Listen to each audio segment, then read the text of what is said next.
At the end of day one's play, we told you India has that knack of having a comeback.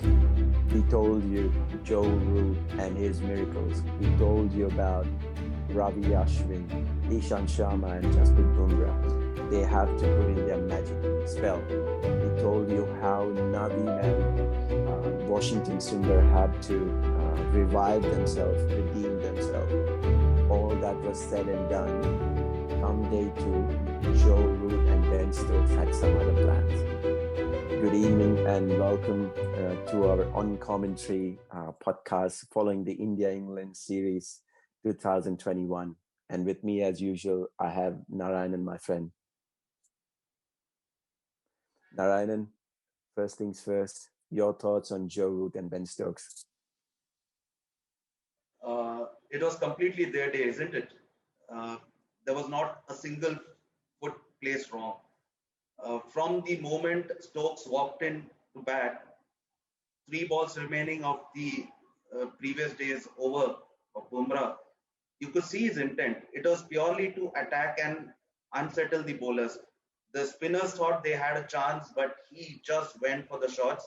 Some clicked, some were lucky, but otherwise, his intent was clearly that Root would play the anchor role and he's going to go in for the attacking shots, accelerate the scoring, and eventually it kind of worked. He did score some 82 runs. There was a few odd missed time shots, but all went safely. And yeah, that's how it was a beautiful start, no doubt. 100%, 100%. And I have something to say about Joe Root. जिस पेड़ की जड़ें इतनी मजबूत हो वो पेड़ उस पेड़ को काटना बहुत ही मुश्किल होता है and that's what Joe Root proved himself, the root, the anchor for this English batting that we saw. Absolute delight to watch, and the way he carried himself. Only one thing that I mean, not one thing. I would say quite a few shots that he played were remarkable. 195. I could only think of one other player who could have danced down the track and hit over long gone. That too, being so audacious, doing that to Ravi Ashwin. Only one other player, Virendra Sehwag. Yeah, yeah. But Joe Root. Yeah, I mean, if you look at it, even Shardul did that in Australia to Leon to bring up his half century. So yeah, I think Root is in an unbelievable form right now, continuing from Sri Lanka. It's almost as though he scores 100, he is not happy with it. He wants to score a double, and he Absolutely. and he becomes the only player to score a double hundred on his 100th Test.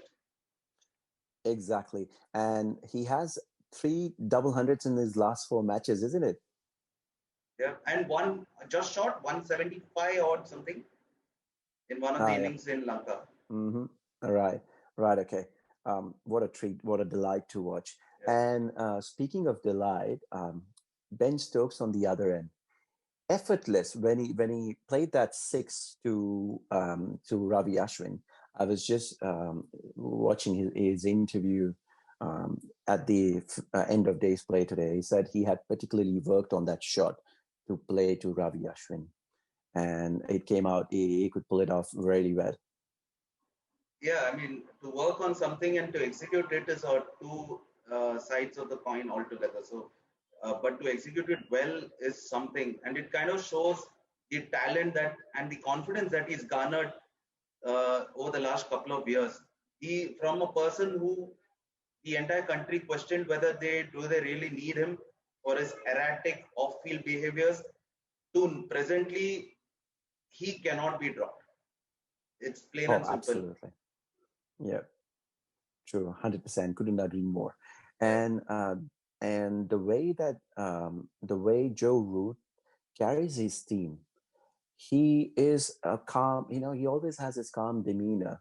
He's a busy player, gathers runs, is always busy playing his shots, collecting, accumulating runs, and performing the sheet anchor role, while the player at the other end, can use a more dominating tactic. And Ben Stokes and Joe Root, what they did today in the morning was impressive. They played out the first hour and then they accelerated. And I think they had a clear intention of posting a huge score. We were talking about 500, 600 last night. And at that point, I told you I don't want to think a lot. I'm moving ahead and see how the day progresses. But they eventually did that. You reckon the pitch assisted them? The pitch, I think, as we just discussed a couple of days back, the pitch has started behaving exactly that way. It's now going the spinners' way, spinners picking up the bulk of the wickets. But kudos to Ishan for 2 wickets in 2 balls after Oh, bowling 23 overs and such lovely deliveries, chapping back in and hitting the off. And the second one of Archer was a cartwheel, a joy to watch for any quickie. absolutely. And the leave by Joe Butler, you always have a good laugh when you see somebody leaving an incoming delivery and it hits the top of the off stump. Yeah. As we call it as a coach's delight when you do that. But when you look at the batsman, absolute embarrassment. Yeah, yeah. I mean, there has been so many videos converted into a spoof, wherein you see the most atrocious leaves. One by Ijaz walking down to Dominic Cork and this middle stump going, I remember, yeah. wherein one by Michael Clark getting himself yorked, moving away from the leg stump. I mean, yeah, this does not form part of that video, but it was a good leave. Yeah, I couldn't agree more. Okay, now we've spoken about the English batting, and they still are piling up on 555. I reckon they'll go big guns tomorrow early in the morning and try and get to the score of 600. And then they have the entire day and 2 more days probably to bowl out India. What do you think about that? I actually have taken a positive in this for India, to be honest. Mm-hmm. It was quite unnecessary to bat out the entire second day. Mm-hmm. I could understand if Root or Stokes or Butler or in any of those lower order had clicked and were approaching a milestone. But to bat out an entire day at 555 for 8, I mean, it just shows that England are not enough confident to know which is the right total, and they do not Mm-hmm. want to come out to bat. Mm-hmm. And Right. that is a positive thing. I know Kohli has a very bad record with winning tosses, but the second test, I think India should take positive from this point that England aren't sure what is their right total, even in spite Mm-hmm. of a double centurion and two near about centurions at Mm-hmm. Yeah. Stokes and uh,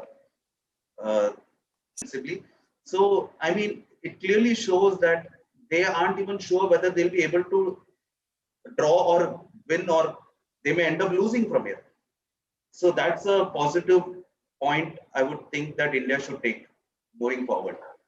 Maybe they have not so fond memories from the last tour here. That one Karun Nair, who doesn't find himself in the team despite scoring that triple hundred. Similar situation, 470 scored by England batting first. Yeah, We thought India might not even be able to make England bat again, which in fact they did, scored in excess of 700 runs. And I think we beat them by an innings. yeah. And Jadeja took 10 wickets in the match. But from what I see for tomorrow, especially, India's approach should be to at least score 350, 380. I'm assuming that we'll roll them over in the first half an hour to 45 minutes itself with Mm-hmm. a Yep. first inning score of somewhere around 570, 575. Mm-hmm. We should score about 380. We should target scoring about 380 for the first innings. You mean just avoid the Who, follow-on first? yes, our first concern should be to not get the follow-on and Mm-hmm. immediately declare. Oh, that'll be really Yes, strange. yes, yes. Because what will happen is England definitely do not want to come out to bat. And the pitch by then would have completely deteriorated further.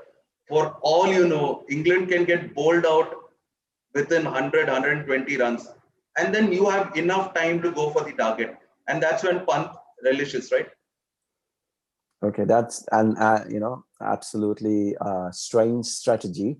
I'm not sure if Virat will be really I'm not so confident sure of if doing that. Virat or Ravi both would go for it, but yeah, that is the That'll first raise viewpoint that I have. that'll raise absolutely 2 billion eyebrows.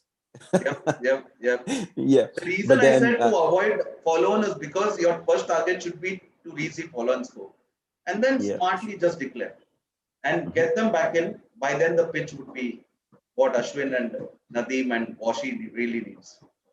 Yeah, right. Okay. And moving to the other side, the other team who is also playing this match, India. um, Today, again, second day, 180 overs in total that the Indian team has fielded. And they managed to get a flurry of wickets towards the end in the third session. But toiling hard, toiling difficult. And young Washington Sundar, as I was, in my opening act, I was Unlucky to not get I Butler, mentioned.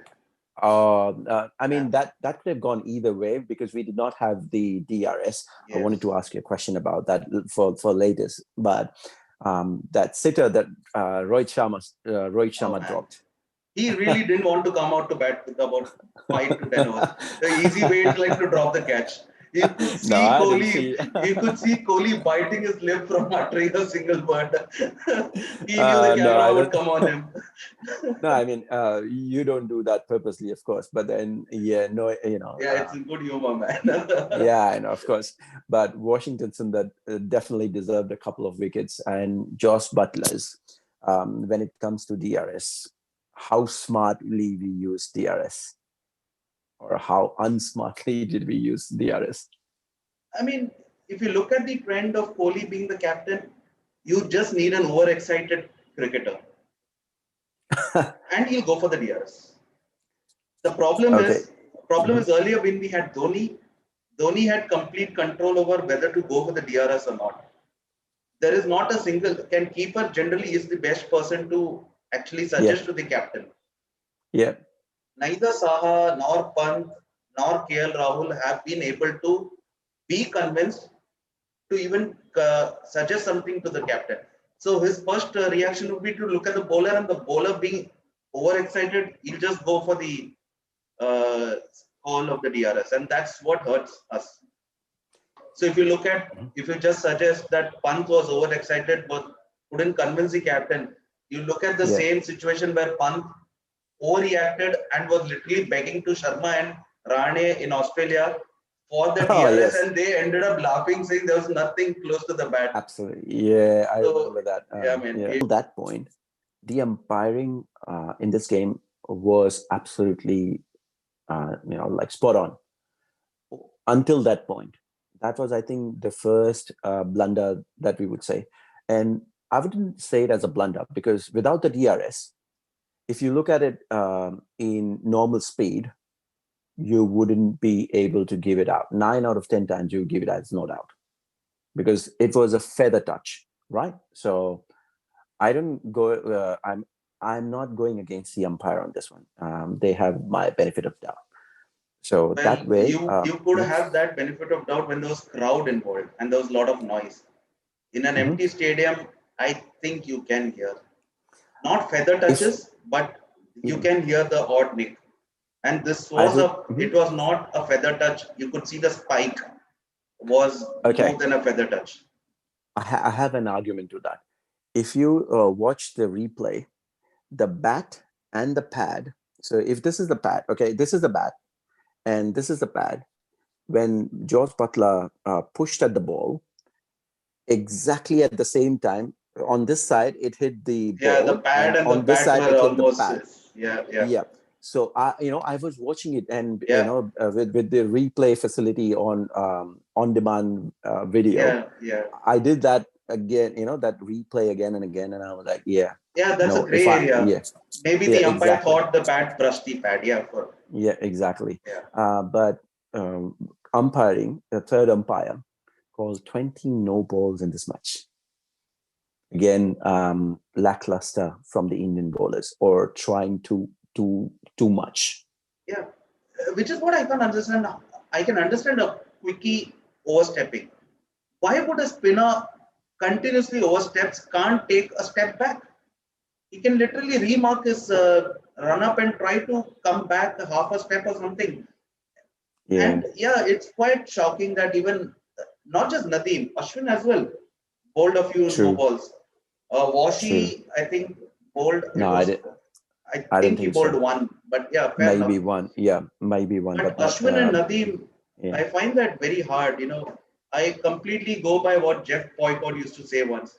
You see a spinner bowling a no ball, it's criminal. You should be taken off the attack immediately. In his Yorkshire accent, so. Yeah. And also, the catches dropped. And Yeah. a run out opportunity by Washi and Pant. Even the catch that Cheteshwar Pujara took to dismiss Ben Stokes, So it that was lucky. good that he had the body behind. Otherwise, Yeah. that was a drop as well. Yes. So let's move to a next segment where we discuss the upcoming 2 days. Tomorrow, I think when India comes to bat, I think everyone from the top order until Pant would be batted up. Cases our performance in the last series. I don't think anyone knows whether anyone would last that long. But yeah, that said, Okay, but we need a very strong performance. So now we'll move to our last segment of the day, question and answers, where we answer our fan questions and your questions. So the question for tonight is from Captain Amma, and Captain Amma wants to know, why was Ishan selected over Mohammad Siraj when Mohammad Siraj clearly had an amazing Australia tour, fighting adversities and coming on top as a leader of the pack in the last match? Thanks for the question, Captain Amar. Yes, Siraj did have a great tour. Siraj had a wonderful tour to fight adversity and to also lead the pack in his third test match. But we should all be aware that our leading bowlers were not around. And irrespective of what the situation called for, the bench strength showed and came and performed. But given our choice, it's our frontline bowlers will always be Bumrah, Shami, and Ishan. If one of them is not around, inbox Umesh. If one of them, if an additional one is not around, depending on the seaming or the swinging conditions, Bhuvi would come. If another bowler would not be around, then maybe we can look at Siraj. But yes, different pitch conditions, different strategies, no doubt. But these are our frontline pace attack. To have an awesome bench strength in the pace attack in itself bodes well for the entire team. And I don't think there is any disharmony. I think pretty much everyone knew that Siraj would be a tough call. Pretty much 95% no picking for this test match. But yes, it was always going to be Ishan. Yeah, and the old war horse has time and again proved, and even in this match, he toiled hard for 25 overs, and he finally got Jose Butler and Jofra Archer back to back. But he had some amazing spells, and he was very economical, the most economical of the pack in this match so far. Yeah. And that anticlimactic end to the hat-trick ball was a no ball. Yeah, true. So that was the question for Captain Amal. Thank you, Captain. I hope you have your answer. I have one question. Yeah, I hope Captain Amal, this answer is as per your liking. I have one question for Devang. What is the strategy? And we haven't discussed this so far. What is the strategy, and what do you think about the English bowling when India comes out to bat for their first innings tomorrow? You're right. Okay. Now, I withheld this discussion until now. This up today, and I'm glad that you asked this question to me. The English bowling attack: Geoffrey Archer, Jack Leach, and James, the legendary Anderson. I know they have Dom Bess, but I'm talking about these three. These three can change the match anytime. However, when you saw Joe Root not convinced, even after posting 500 runs on the scoreboard and declaring the innings, it says a lot about him not having that faith in his bowlers that they'll be able to take 20 wickets, bowl India out twice, considering the Indian batting lineup on Indian pitches. Though, by the end, start of day 3 tomorrow, for all you know, Joe Root could take a call of declaring itself. Maybe the news will come later, but I highly doubt so. I think he's going to go till the point where the team gets pulled out. The strategy here would be England, across all the 4 test matches, would want to tire off the Indian bowlers as much as they can. So the more amount of time Indian bowlers are on the pitch bowling, you could see by the end of the 4th test, you could see really these pace attack, assuming that no more injuries and the pace attack is going to remain the same, you could see some tired bodies coming into the 4th test if they continue to spend this much amount of time on the field. That would be a repeat of the Australia tour, wouldn't it be? Yeah, so yeah. We did the same thing to the Australian bowlers, and we are the receiving end. Which is why I don't think Kohli would actually declare just after going past follow on. But I think the reason I said declare is because you start off with the spinners. Yeah. And on that note, I would say it was a great discussion today again. Kudos to Joe Root and Ben Stokes one more time. And we hope to have a cracking day tomorrow, Sunday. Sunday, fun day. People will enjoy the match in their homes with their families. And we'll have some good discussion at the end of the day. Thank you for joining us, Narayan, and our viewers, and have a good night. Yeah, pleasure. Thank you, Devan. Pleasure. Stay safe, everyone.